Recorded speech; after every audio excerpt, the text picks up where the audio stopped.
Bonjour et bienvenue sur Design et collectivité.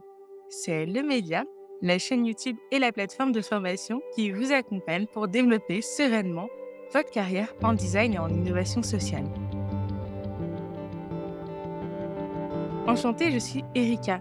Je suis designer social. Et très souvent, on me demande quel est mon métier. Donc aujourd'hui, je vais vous expliquer ce qu'est le design social. Mais avant de rentrer un peu plus dans les détails, nous allons voir ensemble qu'est-ce que l'innovation sociale. Car en effet, le design social veut dire design plus innovation sociale. L'innovation sociale vise à répondre à des problèmes de la société.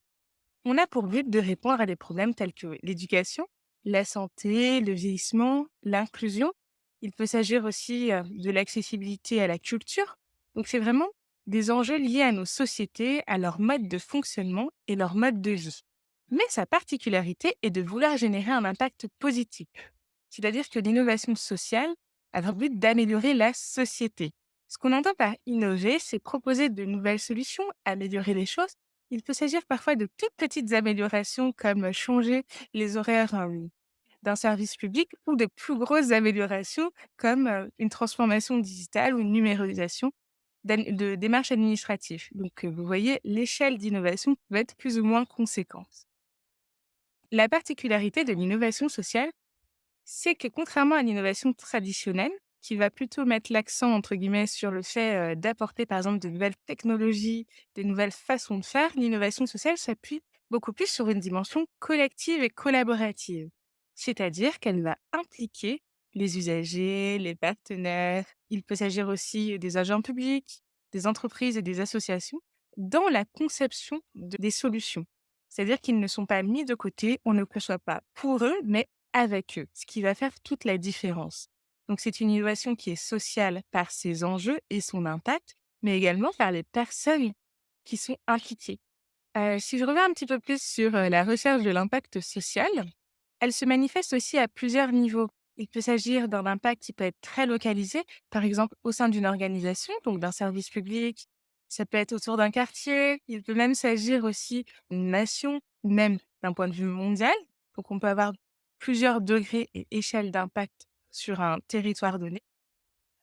L'innovation sociale véhicule aussi des valeurs, notamment, comme je disais tout à l'heure, la collaboration, l'écoute, l'empathie, le respect des uns et des autres, notamment aussi des valeurs autour de l'entraide. Cette innovation sociale est aussi durable. Le but n'est pas de concevoir quelque chose qui va prendre fin avant même d'avoir été imaginé. Non, le but, c'est de chercher des solutions qui vont être durables sur le plan économique, social et environnemental.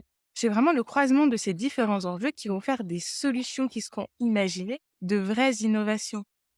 C'est du coup ce qu'on appelle la gestion de la complexité. C'est savoir gérer les besoins, les envies des uns et des autres qui peuvent être contradictoires. Par exemple, si une école doit être construite ou rénovée, peut-être que durant ce temps-là, la circulation va être arrêtée et comment elle peut minimiser l'impact pour les uns et en même temps garantir de meilleures solutions pour les autres.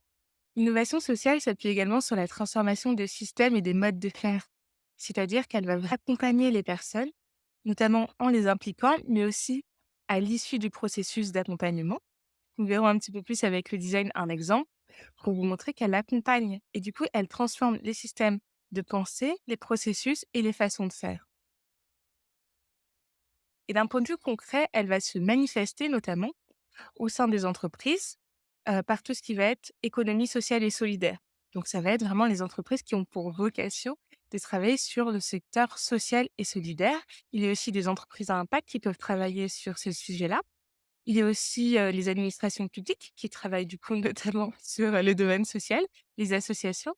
Donc, peu importe le type de structure, vous pouvez travailler pour une entreprise, une association, une institution publique qui a un impact social positif, y compris en étant à votre compte. Qu'est-ce que le design social? En définitive, qu'est-ce que le design social?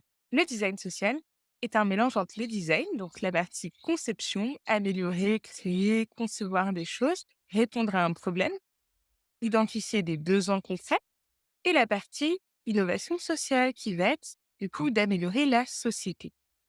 Et c'est en mélangeant ces deux que nous obtenons le design social, qui peut se définir comme la résolution de problèmes sociaux et l'amélioration de la qualité de vie des individus et des communautés. Bien sûr, le design social s'appuie sur les méthodes de design pour répondre à ces enjeux. Donc, tout ce que vous connaissez par ailleurs, tel que le fait d'aller sur le terrain, l'immersion, l'idéation, donc de proposer des solutions, la phase de développement qui va permettre d'approfondir ces dernières et de livraison ou de prototypage, fait partie concrètement du design. Et augmenter l'impact que peut avoir un design en travaillant sur des enjeux sociétaux. Bien sûr, on intègre des usagers dans la conception de solutions avec l'empathie, l'écoute active, en identifiant leurs besoins et leurs aspirations futures, donc une dimension prospective très importante. Mais ce que nous faisons en plus, c'est d'associer l'ensemble des parties prenantes.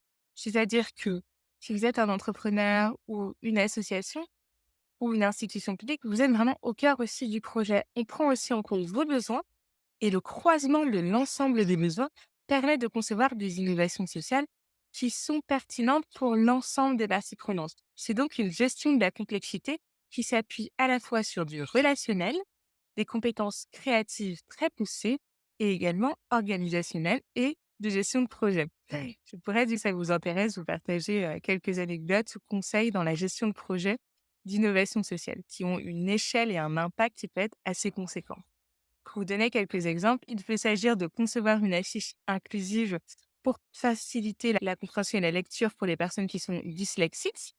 Et ou sinon, vous pouvez aller jusqu'à concevoir de la politique publique où là, par exemple, vous êtes sur un projet autour de la parentalité et qui va permettre de repenser, par exemple, les modes de garde, la collaboration entre les différents parents ou forme de parentalité également. Vous voyez, vous avez des échelles un petit peu à manier et tout ça forme une innovation sociale. Par conséquent, vous pouvez y travailler de différentes façons. Vous n'êtes pas obligé de travailler en tant que designer social, comme par exemple en tant que designer de service public, donc intégrer l'institution publique. Vous pouvez y travailler en tant que graphiste, donc proposer en fait des créations visuelles qui répondent à des enjeux sociétaux, comme j'ai pu le dire tout à l'heure, et également, par exemple, en tant qu'architecte, avec la conception du bâtiment qui va permettre de répondre à des enjeux environnementaux ou de sécurité ou de bien-être. Voilà, le domaine est très, très vaste.